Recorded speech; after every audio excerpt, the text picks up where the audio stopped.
The market is red, not red hot, but it's red today, led by our good friend, the big companies, the Magnificent Seven. Guys, again, I've done this before. If you're new to the channel, look at all the green over here. A lot of green. What do we always say? The stocks that lead the market up, especially euphoric levels, will lead the market down considerably.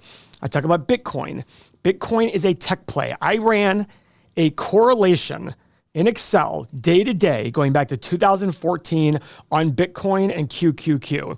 For those of you who don't know what correlations are, -1 is perfectly inverse, 1 is perfectly directly correlated. Guess what? It was 0.93. Ask any statistician in the world what 0.93 means. It means bet the farm that that's actually correlated. Guys, massive correlation between Bitcoin and tech. It is a tech play. I believe it's one of the poster children of this bubble.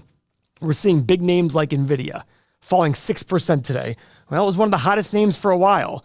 Made people 1,000%. Google, Meta, Amazon, Apple and Microsoft, a little timid there. Not so much. Palantir down 5.5%.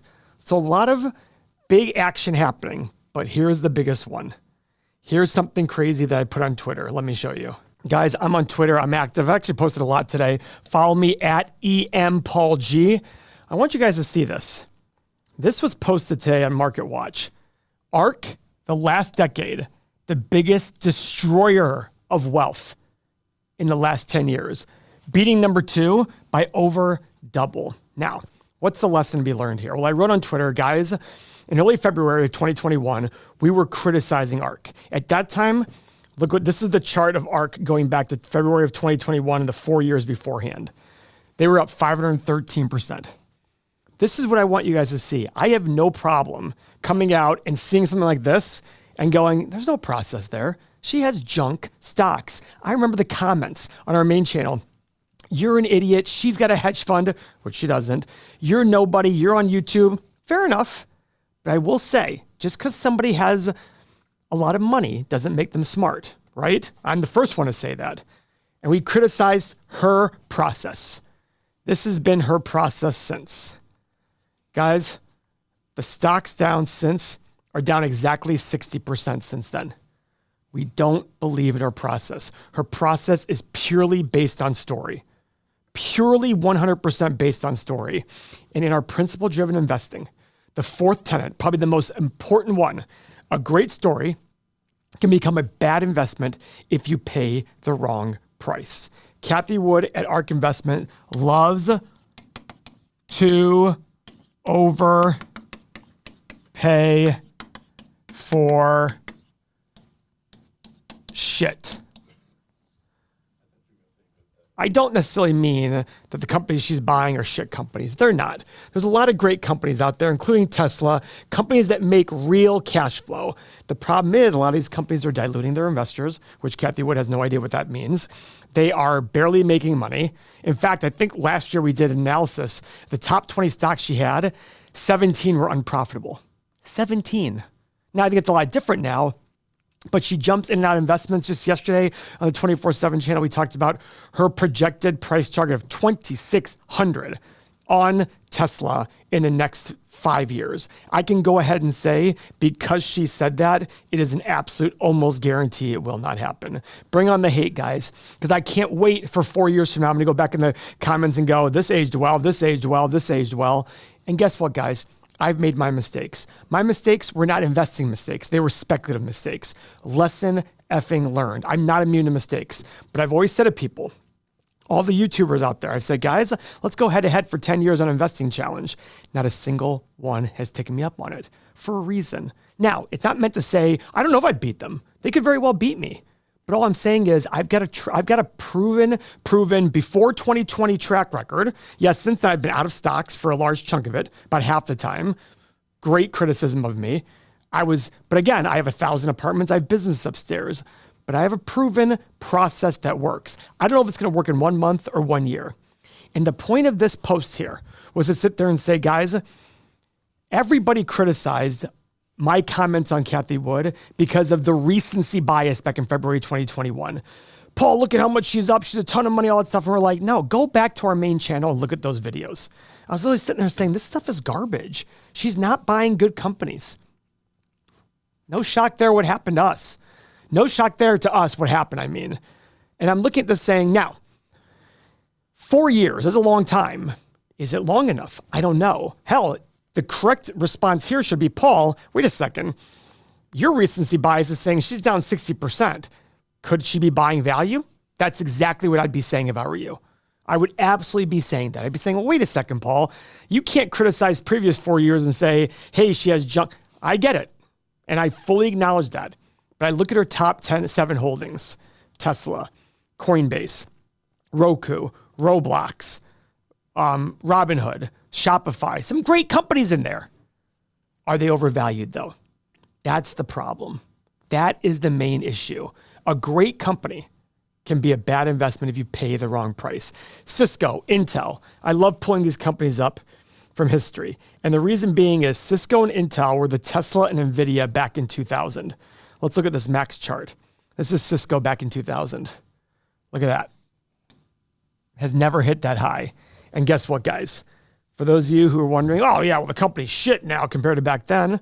Last year they did $54 billion in revenue on $9 billion in profit. In the year 1999, they did $12 billion in revenue and $2 billion in profit. 4.5 times more profit and 4.5 times more revenue. It was a bigger company. So if I had told you back here that 25 years from now, the company would have 4.5 times more income and 4.5 times more revenue, what would you have said to me? Oh my God, the stock is going even higher. And look where it went. And guys, it's not like it's selling for, a PE of 2. Here's the PE. It's currently selling at a PE of 26 and a price of free cash flow of 19. I'm looking at this saying, guys, in the short run, stocks are a voting machine. In the long run, they're a weighing machine. That is the 5th tenet of our principle-driven investing. Let's go back to this heat map. Guys, take a screenshot of this. I bet you any money that 10 years from now, these biggest companies are going to look very different. Do I believe all these companies will be around 10 years from now, the big ones? Yes, I do. They'll all be around. Unless they're merged together, they're probably staying in business. These are great companies that are leading the way and leading the change in everything we do. But if you pay too much of a price, if the story is what matters, there is no price too high. That is what you're saying. And of course, no investor would ever acknowledge that. No speculator would ever say that. They'd say, no, there's two price. It just happens to be some price further down the road that's much higher. That's too high. If I'd gone to somebody 5 years ago and said, hey, Tesla at $1 trillion value. Oh no, come on. There's no way. There's no way. Let's do what Charlie Munger says. Let's go to the future and look in the past. Let's fast forward 10 years. Monish Pabrai came out and said he thinks the chance of returns in the S&P being over 5% 10, 15 years from now are virtually zero. I agree with him. I actually think we're going to have zero returns for the next 10 years overall. With that said, let's go back. Let's go 10 years from now. And I look at things and say, okay, let's say I'm wrong. What would have made that wrong? Well, AI made everything a lot more profitable for everybody. Valuations went up. The markets kept going.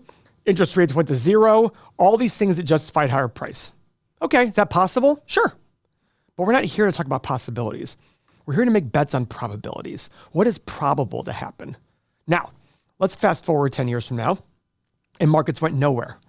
What would we say then? Oh my God, guys, we were paying 100 times earnings, 70 times earnings for companies that were $3 trillion. We were paying 30 times revenue, 10 times revenue for car companies and 30 times revenue for $3 trillion companies that were insane. We had cryptocurrency. We had these digital coins that we said were going to replace currency. Which one is more likely to be the, oh my gosh, I don't know. Well, I do. I think I know. I don't know. And that's what makes investing difficult. Investing is difficult because we're humans and we make mistakes and the future is unknown. But what I do know is if you're pricing in for perfection on everything, if you're pricing in for that perfect story, eventually there are going to be problems because we've seen this time and time again. Now there's good news to this. Guys, this is an updated version of one of my favorite charts in the world. We did this for the presidency, but just look at time. This is going back to 1950. Here are all the awful things that have happened since 1950. Time out. These are not all the awful things. These are a fraction A small, maybe a 0.5% of all the awful things that have happened since 1950. And look at this stock market. Boom. Overall up. My guess is that we're going to have the next 10 years here look a lot like this. 2000 to 2010. Actually, from 2000 till when? 2015, it was basically flatlined. That's what I'm talking about here when I say 0% returns. And guess what, guys? These valuations here, don't worry about the price.